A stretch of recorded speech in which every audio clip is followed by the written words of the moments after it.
කොල්ලෝ මේ රුපියල් 5 තියාගනින්. අර ආරච්චිගේ වත්තේ පොල් කැඩුවා හැම වගක් කියන්නේම නෑ වොන්. අනේ සීයේ මට කුරුම්ම ගෙඩියක් අත් දෙන්නකෝ. මට හරිම තිබහයි. මේ කොළුවා උඹට තිබහා නම් ලිඳේ ඇතිතරම් වතුර ඇති. බීලා ඵලයන්. මට මේ කුරුම්බ තැඹිලි වල්ල විකුණා ගන්න ඕන සල්ලි නෑ බං. ඔය පොඩි ගෙඩියක්වත් දෙන්නකෝ. මං අමාරුවෙන් අර ගහේ නැග්ගේ දිමියොත් ඉද්දා. බොට මන් සැරයක් කිව්වා නේද? දුපිය යන්න.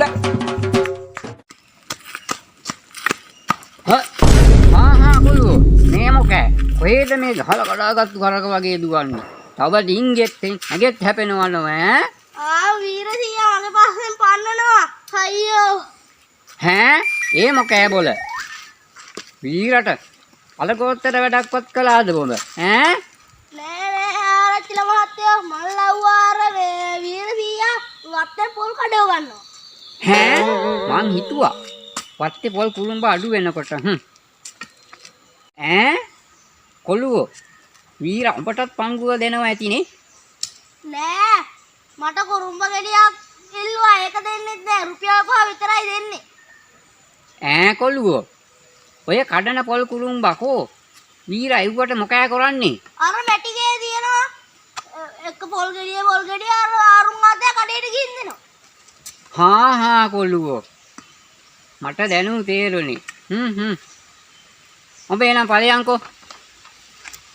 කොට සිරි ආරච්චිලා උන්ද දකින්න කලින් තරමක් ගලවා කුරුම්බ වල්ල වහ ගන්න ඕනේ.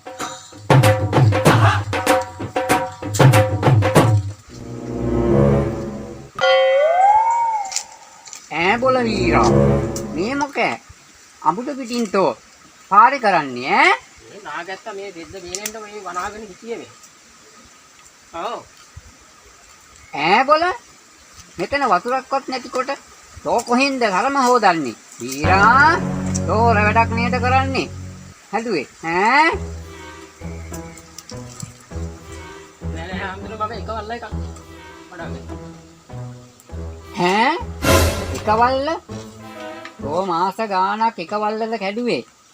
වරතෝ වල්ල පිටින්ම දඩු කාණ්ඩේ ගහලා පොළොව තියට බාර දෙන්න. මේ තියෙන්නේ පොල්.